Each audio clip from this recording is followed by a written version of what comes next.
Pluckwell. Guy's employed as a catchment coordinator for the Environment Agency, again here in Shrewsbury. He's been there for 18 years, and his current role at the EA involves working to develop partnerships and project ideas within the catch-based approach initiative here in England, as well as also managing the delivery of water environmental projects. And today, Guy is going to talk about citizen science and its positive impact on Shropshire's rivers. And I know we've had a few questions on this. So over to you, Guy, please.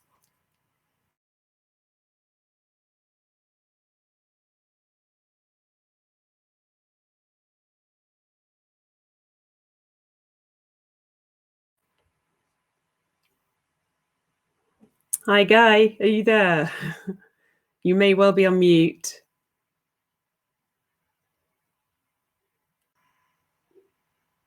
Yeah, cool. Great, thank you, Guy. Thank you. I will try and rattle through this a bit quicker than I would have done to try and make some space for questions later. So yeah, I'm going to talk to you about citizen science and its positive impact on Shropshire rivers. I split the presentation into 4 sections. The first section is all about what is citizen science and what are the pros and cons for citizen science. The second section is looking about how we've introduced citizen science into Shropshire. The third is talking about a little bit of technology we've created to enable citizen science. And the final bit is looking at positive action that's resulted from citizen science. Next slide, please, Kat. Okay, so what is citizen science? Well, there's lots of definitions out there. There's a couple on the screen for you there. They all talk about public participation in scientific research and gathering scientific data. If you could press again, please, Kat. I think most of these back one, sorry, Kat. There you go. I think most of these definitions have 3 words missing from them: driving positive change. Most of the citizen scientists are volunteers, and they need motivation to carry on with their citizen science. So driving positive change, I think, is an important part of the definition. Okay, next slide, please, Kat. So we're talking about the water environment today. What kind of data can citizen scientists collect in the water environment? Now, this list isn't a whole list. It just gives you an idea of some of the things you can do. You can collect water quality data. You can collect fixed point photography data, invertebrate population data, fish population data, protected species data, the morphology of a river, aquatic plant surveys can be done, invasive species, waste. If you look at the picture in the top right, that is a group of citizen scientists in Telford collecting invertebrate samples and invertebrate data. The picture at the bottom is part of Shropshire Wildlife Trust's Love Your Magnificent 7 project, where volunteers went out collecting rubbish on the banks and within the river, and they collected data on what kind of rubbish they collected. Okay, next slide, please, Kat. Okay, how do you develop and sustain citizen science? Well, to develop it, the first thing you need is probably what you need is fantastic organisations like Shropshire Wildlife Trust and Seven Rivers Trust, who are good at implementing citizen science. But you quite often need to start the process by community engagement to gain enthusiasm within the community, and then quite often you have to provide training, equipment for them to go out and take samples and collect data. To sustain citizen science, you need motivation. They need motivation. They need potentially goal setting, and it could be individuals or groups, but really importantly, they need feedback on the benefits that have been created by the work they're doing and the actions that have resulted from that. The picture there is, again, of a group in Telford having a bit of training on aquatic plant citizen science. Next slide, please, Kat. So what are the benefits of citizen science? Would it better helps you identify localized issues? It can also help as an early warning system for pollution in a watercourse. It can also help you understand the longer term health of a watercourse. And as I mentioned already, it quite often leads to positive action to improve watercourses. Next slide, please, Kat. There are issues with citizen science. Funding always comes up as an issue when you're talking about environment projects, but you need funding to support citizen science. You need, quite often, as I've mentioned, you need funding to train citizen scientists and provide them with equipment and maintain that equipment. There's also one of the big issues is there's no central depository for data. So a lot of data is being collected all across the country through many different citizen science projects, and it's all being stored in lots of different places across the country. So it's really hard to get hold of. A lot of it's lost. And also there aren't any standards set on how to collect data. So it's quite hard to compare data across different projects. There are organisations out there trying to address some of these issues, and the catchment-based approach have come up in more today, but they're one organisation looking into this. Next slide, please, Kat. So as I mentioned, there are lots of projects across the country, and in Shropshire itself, there's quite a few river projects, and I would suggest all of them have citizen science in one way or another within the project. But there are also national and international citizen science initiatives. Nationally, there's MORPH, which where citizen science collect physical habitat data and hydromorphological function data for their local river. There's Riverfly that looks at invertebrate populations within rivers, and then there's in the international example is Freshwater Watch. Freshwater Watch, they train citizen scientists globally to collect the data, analyse that data, and then record that data. So what have we done in Shropshire? Next slide, please, Kat.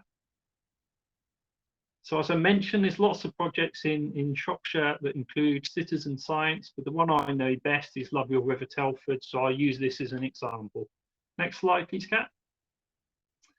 So who have we worked with in Shropshire, and who have we introduced citizen science to? Well, the top left picture is a picture of volunteer sort of friends of groups that we provided with training, we provided with equipment, and we provide with ongoing support, and they collect data almost on a daily basis across the town. We also work with school children, the top right picture there, and amongst other things, showed them what are the signs of potential pollution in a watercourse, and how to record and report that data. Similarly, we work with the general community. We've gone to events and again tried to highlight the signs of pollution in a watercourse, and again how to record and report that. And then finally, the bottom right is a picture of Rico's Eco Ninjas. Rico have a group of staff, as well do many other businesses that volunteer and go out and monitor watercourses themselves, and they quite often join the community groups, the volunteers, on collecting citizen science data. Next slide, please, Kat. So as I pointed out at the beginning, citizen science are quite often volunteers, and they need motivation. They need to know what they're doing is making a difference. So in Telford, through the Lovely River Telford project, we created the Clean Stream team. And that Clean Stream team, one of their objectives is to react to reports of pollution from those 4 different parts of the community we've just discussed. Next slide, please, Kat. Okay, so we've got all these groups collecting data around the county, and what we realised was a lot of that data was coming to us via email or via homemade Excel spreadsheets, or we even had some data delivered to us on the back of a beer mat. So, and a lot of that data was getting lost. So we decided to create something called an app called the River Health Checker. It's free to use. It's free on the Apple App Store and also the Android app stores. What does it do? Well, it helps everybody record data in a more uniform way. It locates the user so they don't have to go looking for grid references. It gives them bank-side guidance on the app. They can link photos to the data they're collecting. It prompts them to report a pollution if the pollution is thought to be occurring. It stores the data in one place, and from that data you can create an interactive map, so the data is accessible to anyone that wants to use it. So what does it look like? Next slide, please, Kat. The left-hand picture there is the home screen. So at the top, you've got a map that locates you, and then you've got 4 green buttons in the middle there. Each of those buttons is a different kind of citizen science that you can collect through this app. If we go to the first one in the top left, that's chemical testing. So this is for those volunteers that have been trained and got the equipment to do chemical testing of water quality. They input their results into this app, and then when they submit them, there are lots of trigger levels sitting behind the app. Once they've submitted that data, they'll even get a green light saying everything's okay, or they get a red light saying it looks like there's pollution here, can you report this straight away, or an amber light which tries to prompt them and ask them to go and look for visual signs of pollution to back up what they've found. So if we move to the next one, which is observations. So there's a list there of signs of pollution in the watercourse. Press again, yeah. And then if you click on the right-hand side, there's a little arrow, and it provides a photograph and a description to help you identify one of those observations. Both the observations and the chemical testing are a sort of early warning system that there's pollution in a watercourse. Next slide, please, Kat. The third piece of data you can collect is on invertebrate samples. So if you do kick testing, again, you need training and you need equipment. You've then got a list of inverts. And again, if you click on the right-hand side, there's a little arrow and you get an artist's impression of the invert that you're looking at with a bit more detail to help you identify what you have in your white tray when you do your kick tests. This helps you look at the longer term health of a river. And then finally, the next slide, please, Kat. The last bit of data that can be collected is different species, so birds and mammals and also invasive species whilst you're walking along a riverbank. It's useful. It can be used by those trained citizen scientists, or it can be used by kids. So the kids could do this last bit of identification, or they can do the observation bit. All that data is sent to, at the moment, sent to Shropshire Wildlife Trust, and on Shropshire Wildlife Trust website, if you click again, Kat, there are 4 interactive maps, one map for each of the citizen science data you've collected. If you zoom into those maps, there are little pins. If you click on those pins, it tells you the data behind where those pins, where that data was collected. Next slide, please, Kat. So actions, what happens with citizen science? As I said, citizen scientists need motivation. So this picture on the left here is a picture of citizen scientists collecting chemical water quality data in Telford. That helps us build up a map of the water body. And if you press again, Kat, when we were looking at this, we found that the citizen scientists identified there was a little tributary at the top of the water body that was more polluted than the rest of the water body put together. So we worked with those citizen scientists and came up with a solution. And if you press again, Kat, the solution was taking that polluted water through a large wetland before it enters the watercourse. What does this do? This is similar to Luke's presentation earlier. This slows the flow of water and lets nature do what nature does way better than we do. It helps clean that water. It also reduces downstream flooding, and it also creates a fantastic piece of habitat. So the last thing I had on here is a very short film to let you know how we fit citizen science in with a bigger with a bigger project. So yeah, that's the last bit of my presentation. I don't know if you want to knock that film on the head, Kat, or not, or if we've got time for it. I'll leave that up to you. Thank you. Sorry for rattling through quick, but I thought people might appreciate that.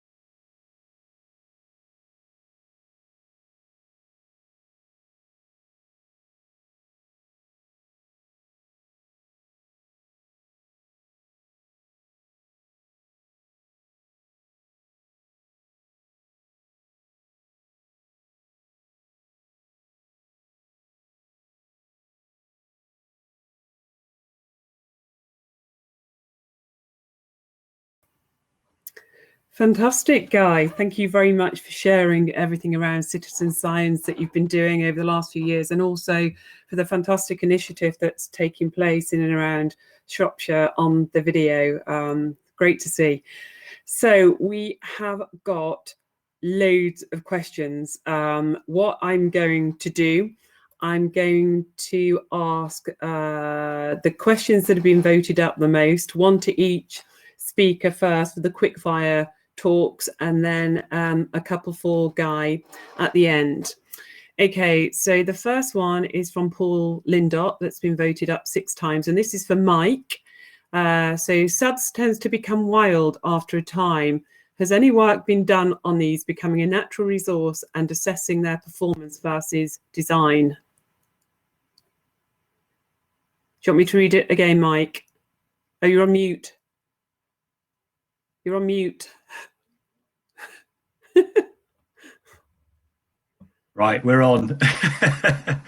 Classic. No, it's fine. I made a few notes after I saw the question come in. So yeah, suds do tend to become quite wild. I think the picture that I showed in my presentation actually showed a sud scheme which is sort of currently in the process of being constructed. So there's a big sort of development site going around it. So it's a bit of a mess, but I think the plans are to, in line with the management and maintenance plan that I think was required as part of a condition of the approval, is to maintain that on an annual basis. I also understand that there's there are bonds in place as well, so to sort of protect the management and maintenance of suds features.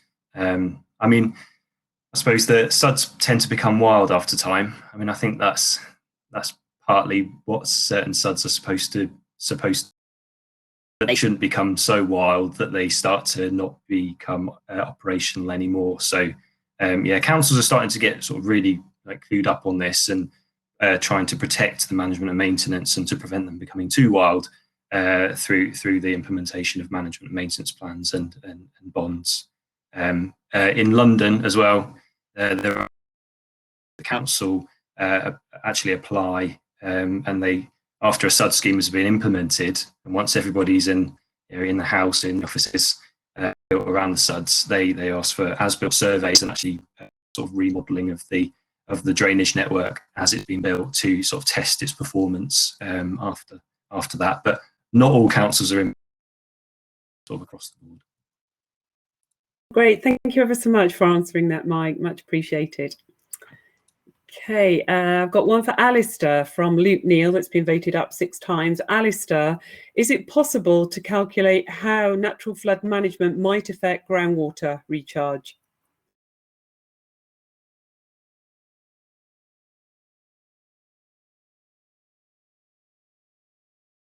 Mute. Alistair, unmute.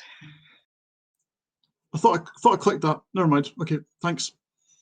The short answer is yes. So in the slide, referred to the model in inverted commas as 3 linked models. One of those calculates recharge.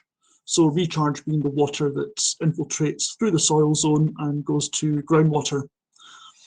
So this model's got a myriad of inputs, and it ultimately partitions rainfall coming in to the three main outputs, which are evapotranspiration, the surface component of total river flow, and the question recharge to groundwater.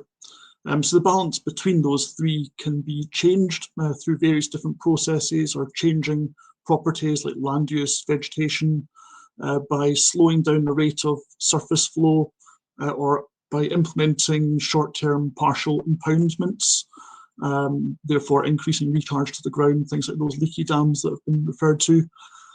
So the name of the program that we use is SWAC. So it's a surface water accounting model. It's being used for exactly this purpose in other counties as part of what's termed natural process studies. So it's a free tool. It's being managed by multiple consultancies and enhanced to better respond to natural process studies, which, yeah, if anyone's interested in acquiring that, then get in touch. Thank you. Fantastic response. Thank you very much for that, Alistair. Okay, I have got one for Luke that's got 5 votes. With regards to natural flood management, how are issues such as future maintenance and liability being addressed in Shropshire? And this is from Sean. Luke. Hi. It's a question. Liability is a question we get a lot actually, and it's a common concern. In essence, so the way that works is once we've installed things, then they become the property of the landowner wherever they are, and as such they ultimately hold the liability for any of the structures or interventions that we put there. However, we go through a risk assessment process before we install any features or interventions, and we also have sort of full disclosure, and it's agreed with the landowner exactly what's going on. I can post a link in the chat to the risk assessment model that we use, and essentially well-designed NFM that are positioned in the right places should be incredibly low risk. We're just avoiding major issues. And then the question is future maintenance. So again, we don't ask our landowners for any commitment to maintain features. Many of them, things like leaky dams, the woody debris barriers, we intend them not to require maintenance, and they're not really positioned in places where that's really possible. Other features such as attenuation pools might need desilting, but the vision is really that if we've designed them well and if people understand what they're for and what their purpose is, they will want to maintain them. But there isn't really the mechanism, and it isn't really reasonable for us to enforce that. And how would we, So I hope that answers that. I think, yeah, Luke, always difficult to enforce. Thank you ever so much for your response, Luke. Okay, I have got one for Susie from Megan Davis, which has also been voted up 5 times. Megan has asked Susie, is there any possibility of the nitrate project being mimicked and carried out in Shropshire? And do you have any data relating to Shropshire? So most of the work, thanks for your question, Megan. Most of the work we do obviously is in the south of England on nitrate. There is work that's going on in Shropshire.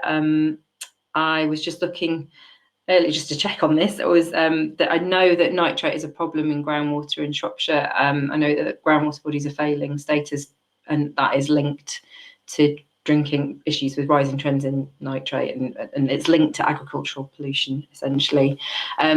So Severn Trent, who are the main abstractor I think in this area, they've got their STEPS programme, which links in with catchment management and working with the agricultural sector to help reduce pollution from agriculture. I think they've mainly been focused on pesticide pollution, so metaldehyde is what I've seen from their website, but I suspect that they are working with with farmers in the Shropshire area to work on nitrate and groundwater as well. I mean, what we did for that project was quite unique. I think partly because there was a separate funding organisation, so the Nature Improvement Area for the National Park, for South Downs National Park, which had just come in, had funding to help, because the landscape, the chalk grassland landscape, is one part of the nature improvement area that was trying to be protected by the national park, and that relates to sort of low input grassland where you potentially could reduce nitrogen that was leaching to the aquifer. There's also the drivers of, I was sort of talking about before, the impacts on transitional waters. So it was bigger than just drinking water, I suppose, in terms of the problem. So the drivers were there, the funding was there from an organisation that was separate to the water companies and the regulators, so the regulator being the EA. So that really helped to drive that project along and get the different water companies talking and sharing information. And then, they're taking the information from that forward to do their own work with catchment management in those catchments as well.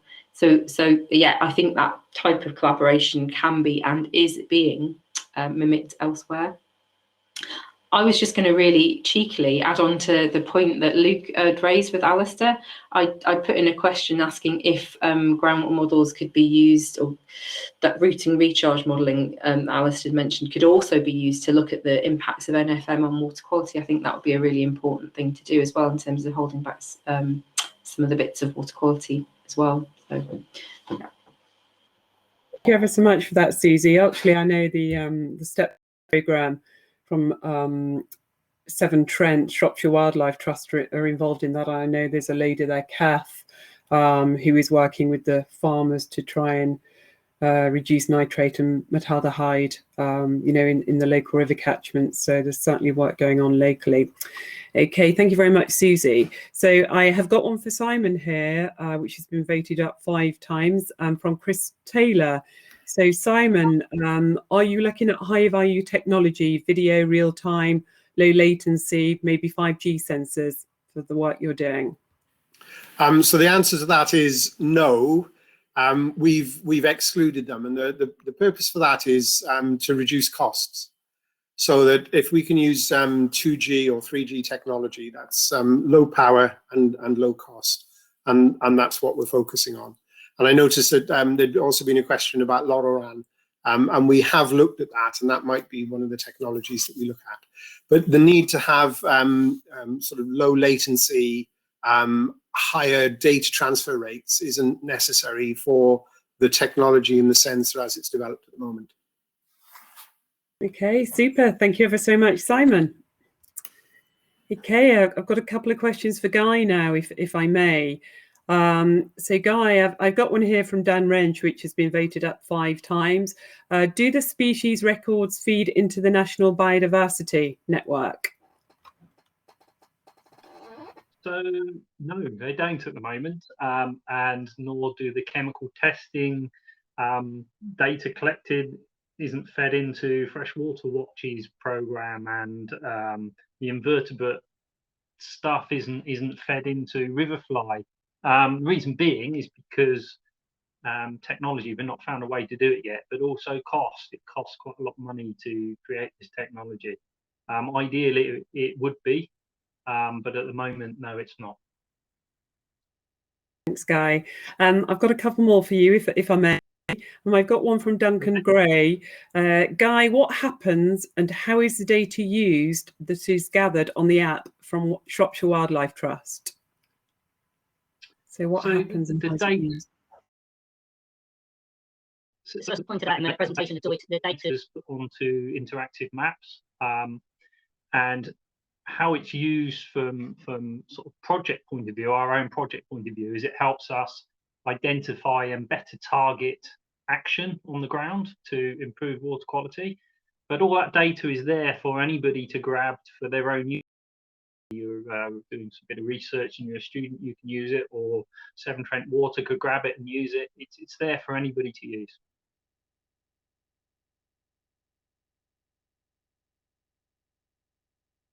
You're on mute, Juliana. No, what a hypocrite I am. Dan Wrench has said it's just worth mentioning that there are plenty of existing species recording groups that are citizen science, and he's put a link in the chat. But I've got another one for you here, Guy, from Paul Lindop. Have you looked at the digital models and gamification to help gather the citizen science data?